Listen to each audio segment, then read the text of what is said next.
Hello everyone, welcome back. इस video में हम अंडरस्टैंड कर लेते हैं कि जो हमारी बाकी थीम सेटिंग्स हैं उनके अंदर हम किस तरीके से और मज़ीद अपनी वेबसाइट में चेंजेस कर सकते हैं। तो अगर हम लास्ट वीडियो में हमने फ्री शिपिंग बार तक अपनी थीम सेटिंग्स को कवर किया था। अब इस वीडियो में हम मज़ीद आगे चलते हैं। प्रोडक्ट आर्काइव के अंदर आपके पास ऑप्शंस हैं। प्रोडक्ट आर्काइव में एजेक्स शॉप मेनली क्या है कि जो आपके प्रोडक्ट्स होते हैं उनकी जो सेटिंग है, अगर लेट सपोज मैं इन स्टॉक करूं तो ये जो पेज है ये आप देखेंगे पूरा लोड नहीं होता पेज, सिर्फ जो ये वाला सेक्शन है वो लोड हो रहा है। तो इसका मतलब क्या है, ये एजेक्स सेटिंग्स ऑन हुई हुई है।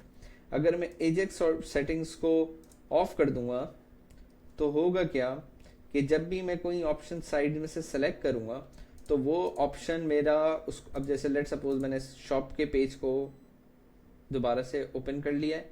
अब अगर मैं कोई भी ऑप्शन सेलेक्ट करूंगा तो ये मेरा पूरा पेज रीलोड होगा। ये देख रहे हैं आप, पूरा पेज रीलोड हुआ है मेरा।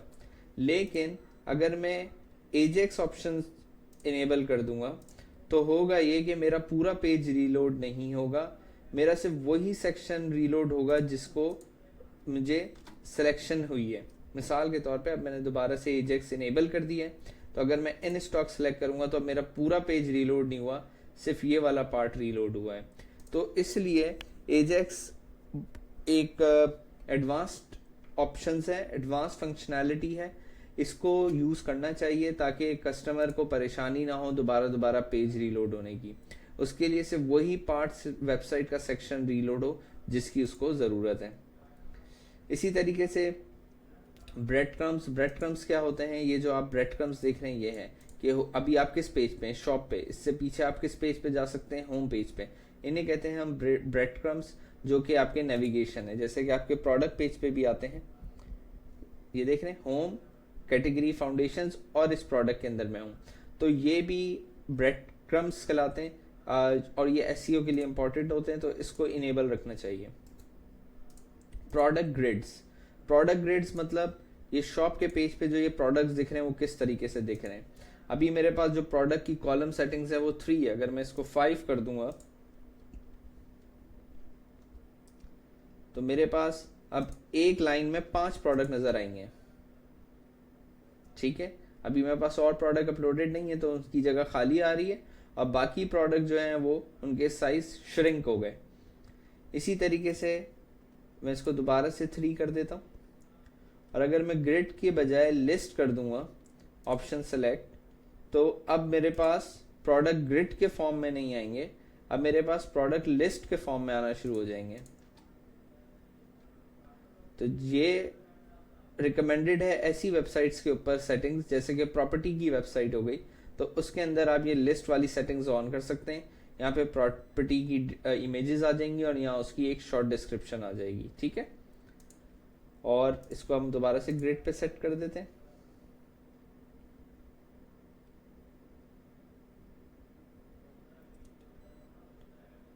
इसी तरीके से आप जो है और भी इधर प्रोडक्ट की सेटिंग्स हैं, लेकिन अभी क्योंकि हमारे पास और इम्पोर्टेंट इसमें नहीं है कुछ खास सेटिंग्स, ये एक ऑप्शन और इम्पोर्टेंट है जिसको हम देख लेते हैं। Products pagination. जब प्रोडक्ट्स बहुत सारे होते हैं पेज के ऊपर तो मेनली यहाँ पे पेजेस के नंबरिंग आ जाती है। ठीक है, मिसाल के तौर पे हम कोई वेबसाइट देख लेते हैं।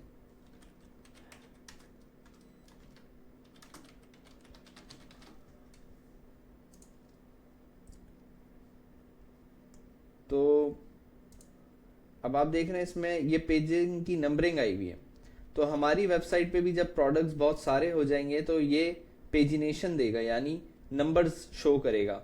लेकिन अगर मैं इसको लोड मोर बटन कर दूं या इन्फिनाइट स्क्रॉलिंग कर दूं तो ये ऑटोमेटिकली लोडिंग होती रहेंगे प्रोडक्ट्स। जैसे जैसे कस्टमर स्क्रॉल करता रहेगा पेज को, प्रोडक्ट्स लोड होते रहेंगे।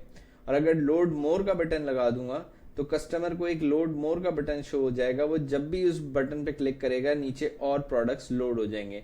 इसका फायदा ये होता है कि कस्टमर एक ही पेज पे रहता है और वो स्क्रॉल अप एंड डाउन कर सकता है। लेकिन अगर आप पेजिनेशन लगा देंगे तो वो फिर पेजेस चेंज करता रहेगा और हो सकता है उसको जो प्रोडक्ट वो ढूंढ रहा हो वो ना मिले। और दूसरा ये भी है कि हम लोग जब सोशल मीडिया यूज़ करते हैं तो उसमें स्क्रॉलिंग कर रहे होते हैं और नीचे चीज़ें लोड हो रही होती हैं, तो वेबसाइट पे भी अगर वैसी फंक्शनैलिटी आ जाएगी तो कस्टमर को जल्दी से वेबसाइट लीव करने के अंदर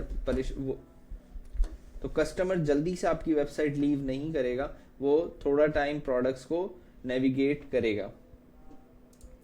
ठीक है जी, तो अभी हम इसको कर देते हैं लोड मोर के ऊपर और सेव ऑप्शंस कर देते हैं अपनी वेबसाइट में। फिर आ जाते हैं नेक्स्ट सेटिंग्स के अंदर जो है प्रोडक्ट स्टाइल्स। प्रोडक्ट स्टाइल्स अभी जो हमारे सेट हैं वो इस तरीके से हैं। अगर मैं इसको चेंज कर दूं, लेट सपोज मैं इस तरीके से प्रोडक्ट स्टाइल ले लूं, तो प्रोडक्ट की जो स्टाइलिंग है वो चेंज हो जाएगी। ठीक है जी, अब आप देख रहे हैं पहले ऐड टू कार्ट का ऑप्शन आ रहा था, लेकिन अब इस तरीके से आइकन्स आ रहे हैं मेरे पास। मैं इसको और ले लेता हूँ चेंज। अभी आइकन साइड में आएंगे, ये आइकन टॉप पर आएंगे। इसको सेव कर लेता हूँ और अगर अब मैं रीलोड करूं तो आप देखेंगे आइकन्स टॉप पे आ रहे हैं। तो इस तरीके से जो है आप अपनी प्रोडक्ट की स्टाइलिंग चेंज कर सकते हैं। प्रोडक्ट की कलर स्कीम क्या होगी, डार्क होगी, लाइट होगी, ये डिफॉल्ट होगी। ठीक है जी, इसके बाद कैटेगरीज के स्टाइल, अभी जो हमारी थीम सेटिंग्स है उनको जो है हम नहीं छेड़ रहे, हम उनको वैसे ही रहने दे रहे हैं। Shop filters, shop filters mainly ये होते हैं जो आपके प्रोडक्ट पेज के ऊपर आ जाते हैं, यहाँ पे आ जाएंगे। अगर आपके फिल्टर्स बहुत ज़्यादा हैं और आप इसको इनेबल करें तो जो आपके प्रोडक्ट्स होते हैं उसके ऊपर आपको अपने शॉप के फिल्टर्स नज़र आना शुरू हो जाते हैं। ठीक है, अभी हमारे पास फिल्टर्स हैं नहीं ज़्यादा तो वो हमें शो नहीं कर रहा है यहाँ पे, लेकिन जब हमारा स्टोर में ज़्यादा फिल्टर्स होंगे तो वो हमें यहाँ शो करना शुरू कर देगा फिल्टर्स। उसकी सेटिंग हमें करनी पड़ेगी, हमें ज़्यादा फिल्टर्स बनाने होंगे। विजेट्स, विजेट्स में क्या है, साइड बार विजेट कोलैप्स हो जाए, यानी ये जो विजेट है हमारी जो साइड बार में आ रही है फिल्टर वाली, ये कोलैप्स हो जाए। सिर्फ फिल्टर्स ओनली हों, ऑल विजेट्स कोलैप्स हो जाएं। ये देख रहे हैं आप, विजेट्स क्लोज हो रही हैं, यानी कि ऑल विजेट्स की सेटिंग करके मैं सेव ऑप्शंस करता हूँ। अभी मैं ये साइड वाले ऑप्शंस को क्लोज नहीं कर सकता, लेकिन जब मैं उसको इनेबल कर दूंगा विजेट्स को तो अब आप ये देखें क्लोज आ रहे हैं। अब मैं इसको क्लोज कर सकता हूँ, ओपन कर सकता हूँ। तो ये सेटिंग्स यहाँ से आप इनेबल और डिसेबल कर सकते हैं। ठीक है जी, इसके बाद हम आ जाते हैं पेज टाइटल में, यानी जो हमारा ये पेज का टाइटल है। अब ये बोल रहे हैं कि भाई शॉप का जो टाइटल है वो आपने शो करना है या नहीं करना। ठीक है, तो और शॉप के टाइटल में कैटेगरीज शो करनी है या नहीं करनी है, ये जो कैटेगरीज आ रही हैं मैं नहीं चाहता कि ये शो हो, तो मैं इसको ऑफ कर दूंगा। तो अब मेरी शॉप के टाइटल में से कैटेगरीज रिमूव हो जाएंगी, सिर्फ शॉप लिखा हुआ आएगा। ठीक है जी, अब हम आ जाते हैं सिंगल प्रोडक्ट में। सिंगल प्रोडक्ट के अंदर हमारे पास लेआउट के ऑप्शंस हैं, जिसके अंदर इमेज साइड में आएगी, डिस्क्रिप्शन यहाँ आएगी, और एक और लेआउट है जिसके अंदर जो है, अब हम चेंज करके देखते हैं। लेट सपोज हम एक प्रोडक्ट खोल लेते हैं अपना और अब हम इसका लेआउट चेंज करते हैं। हम इसका लेआउट ये वाला कर देते हैं। हमने पहला प्रोडक्ट का पेज लेआउट लिया है और अब हम इसको चेक कर रहे हैं किस तरीके से होगा। अब आप देख रहे हैं इमेज छोटी हो गई है, डिस्क्रिप्शन बड़ी हो गई है। ठीक है, इसको ले लेते हैं।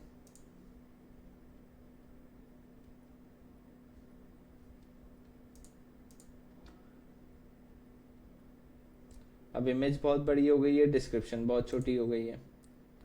तो इस तरीके से आप एडजस्ट कर सकते हैं, जो भी आपको आपके प्रोडक्ट के हिसाब से बेहतर लग रहा है आप वो चीज़ ले सकते हैं। अब इमेज ऊपर आ गई है और डिस्क्रिप्शन नीचे आ गई है। हम दोबारा से अपनी पुरानी सेटिंग्स के ऊपर चले जाते हैं। इक्वल साइजिंग रहे, ठीक है जी, ये हम अपनी पुरानी सेटिंग्स में आ गए। अब नीचे ये बोल रहा है प्रोडक्ट पेज का डिज़ाइन। अभी जो मेरे कंटेंट है वो सेंटर में लिखा हुआ आता है, मैं चाहता हूँ राइट अलाइंड हो जाइए, तो मैं इसको सेव ऑप्शन करता हूँ। तो अब जो ये मेरा कंटेंट है ये इस तरफ लिखा हुआ आएगा, यानी सब कुछ जो है वो लेफ्ट अलाइन हो जाएगा। ठीक है जी, ये सब कुछ लेफ्ट अलाइन हो गया, ये ज़्यादा बेहतर लग रहा है, हम इसको ऐसे ही रहने देते हैं।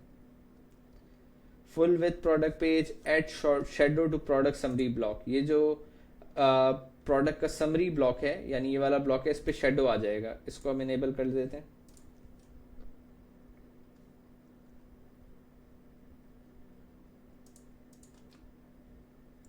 तो अब मेरी समरी पे एक शेडो आ गया। ठीक है जी, ये मुझे और बेहतर लग रहा है, मेरी वेबसाइट का लुक और निकल के आ रहा है, तो मैं इसको भी ऐसे ही रहने देता हूँ। गैलरी इमेजेस, जो आपकी प्रोडक्ट की इमेजेस हैं वो आपको किस तरीके से चाहिए। अभी जो मेरी इमेजेस आती हैं वो साइड में आ रही हैं। ठीक है, मैं ये चाह रहा हूँ ये नीचे की साइड पर आए, तो मैं इसको सेव ऑप्शन कर दूंगा और मेरी इमेजेस अब साइड में आने के बजाय यहाँ नीचे आना शुरू हो जाएंगी। ठीक है जी, ये मेरे प्रोडक्ट की इमेजेस अब नीचे आ गई हैं, क्योंकि मेरी प्रोडक्ट ये वाली इमेज थोड़ा सा साइजिंग का इशू है, जिस वजह से ये वाइट स्पेस दे रहा है यहाँ पे। अगर मेरी दोनों इमेज इक्वल साइज की होती तो फिर ये ऊपर चला जाता। ठीक है, दूसरा किसी प्रोडक्ट में देख लेते हैं, क्योंकि वो वेरिएबल प्रोडक्ट है और गैलरी में हमने कोई इमेजेस ऐड नहीं करी हैं, इसलिए गैलरी शो नहीं कर रहा वो इसकी यहाँ पे। ठीक है, और इसके अलावा इमेज क्लिक करने, जूम करने पे इमेज के ऊपर जब माउस लेके जाए तो क्या हो। ठीक है, अभी ये जूम करता है क्योंकि हमने जूम की सेटिंग्स करी हुई हैं। अगर हम फोटो स्वाइप पॉपअप कर देंगे तो ये सिर्फ फोटो पे जैसे क्लिक करेंगे फोटो को ओपन कर देगा, हम नन करेंगे तो ये कुछ भी नहीं करेगा। ठीक है जी, show click to enlarge icon, ये जो आपको क्लिक टू इनलार्ज दिख रहा है ये मेनली यहाँ से सेटिंग्स इनेबल है। अगर मैं इसको डिसेबल कर दूंगा तो मेरे पास सिर्फ जूम की सेटिंग्स इनेबल रहेंगी, लेकिन मेरा कस्टमर इमेज को लार्ज नहीं कर सकता। ठीक है, इसको मैं दोबारा से रीलोड करता हूँ तो मेरे पास इनलार्ज वाला ऑप्शन चला गया। मेन क्राउजल विथ वीडियो, अब ये सेटिंग्स अभी हमारे यूज की नहीं है, लेकिन आप ये सेटिंग्स को अपने हिसाब से चेक करके और फिर देख सकते हैं कि वो क्या चेंजेस कर रहा है आपकी वेबसाइट पे, और फिर आपको जो बेहतर लग रहा है अपने क्लाइंट के रिक्वायरमेंट के हिसाब से आप उस सेटिंग्स को एडजस्ट कर दें। Add to cart, Ajax add to cart होगा।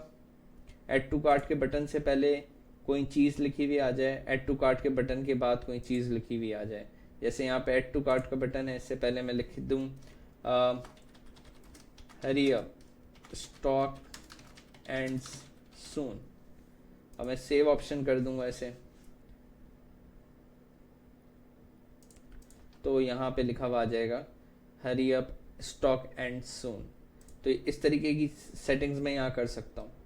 बाय नाउ का बटन है, ये क्या करेगा, अभी सिर्फ एड टू कार्ट का बटन शो होता है, लेकिन अगर मैं बाय नाउ का बटन पे इनेबल कर दूंगा तो ये करेगा कि बाय नाउ करते ही मेरे पास डायरेक्ट ये मेरे प्रोडक्ट को चेकआउट के ऊपर ले जाएगा। ठीक है, यानी ये ऐड टू कार्ट करके साइड बार इनेबल नहीं करेगा, ऐड टू कार्ट करूंगा तो ये साइड बार खुल जाती है। ठीक है, लेकिन अगर मैं डायरेक्ट बाय नाउ पे क्लिक करूंगा तो ये मुझे चेकआउट के पेज पे ले जाएगा प्रोडक्ट ऐड करने के बाद, और मुझे सिर्फ अपनी डिटेल्स एंटर करनी है।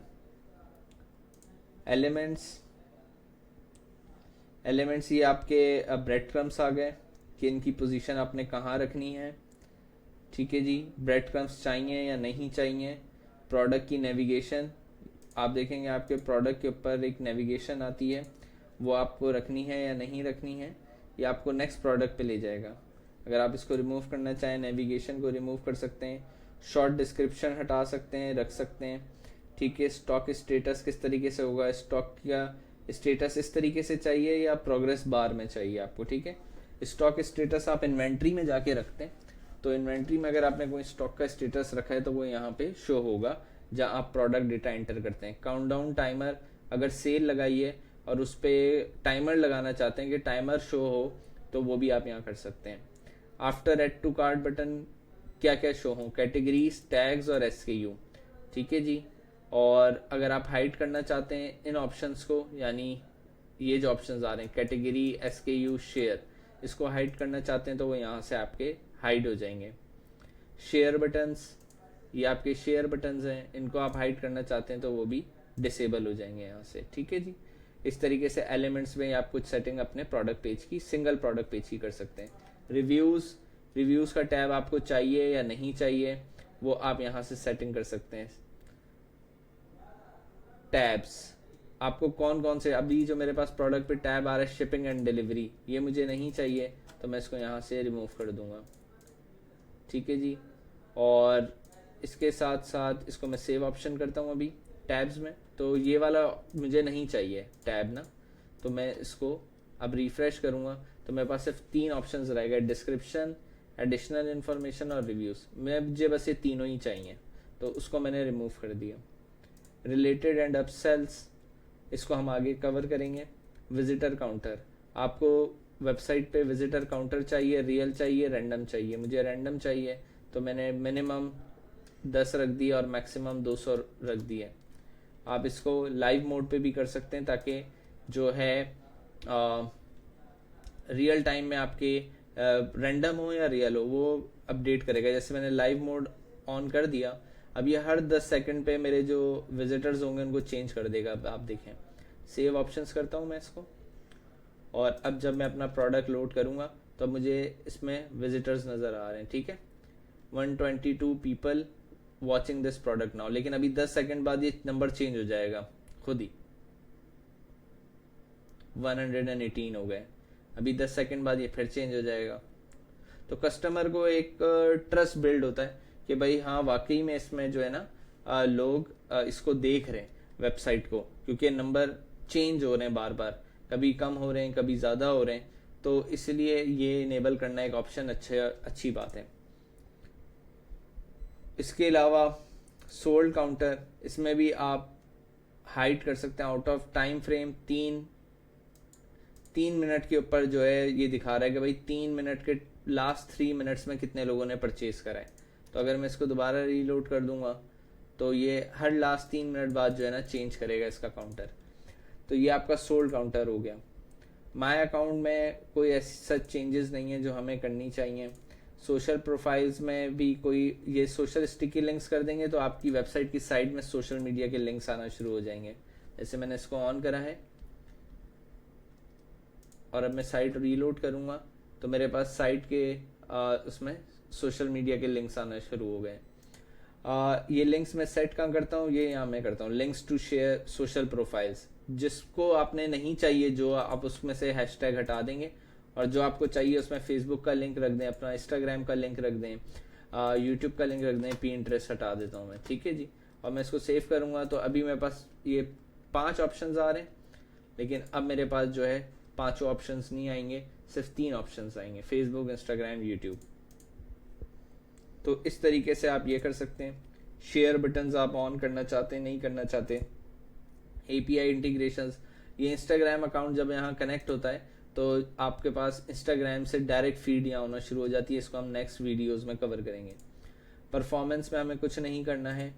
मेंटेनेंस मोड अगर हम इनेबल कर देंगे तो हमारे पास मेंटेनेंस आ जाएगी। मेंटेनेंस मोड के लिए हम एक अलग से वीडियो कवर करते हैं। वाइट लेबल में अगर मैं इसको इनेबल करके यहाँ पे कोई नेम रख दूंगा तो जहां जहां वुडमार्ट नज़र आ रहा है वहां वहां मेरा जो मैंने नेम रखा है वो नज़र आना शुरू हो जाएगा। तो क्लाइंट को नहीं पता चलेगा कि भाई अगर उसने डैशबोर्ड लॉगिन करा है तो कौन सी थीम यूज़ हो रही है। तो आप देख रहे हैं सेपलॉजिक्स लिखा हुआ आ रहा है, तो आप अपनी एजेंसी का नाम भी रख सकते हैं, तो उसको ये दिखेगा कि भाई ये सेपलॉजिक्स ने कुछ काम किया हुआ है इसके अंदर। ये उसको थीम का नहीं पता चलेगा मेनली। कस्टम CSS और कस्टम JS हमारे अभी काम का नहीं है, तो इसको हम फ्यूचर वीडियोस में जब यूज़ करेंगे जब समझ लेंगे। अभी तक हमने जो चीज़ें हमें चाहिए थी, जो चीज़ें हमारे यूज़ की थी ज़्यादातर इम्पोर्टेंट, उनको हमने थीम सेटिंग्स में एक्सप्लोर कर लिया है। किसी का कोई भी क्वेश्चन हो तो वो कमेंट्स करके पूछ सकता है। Thank you for watching.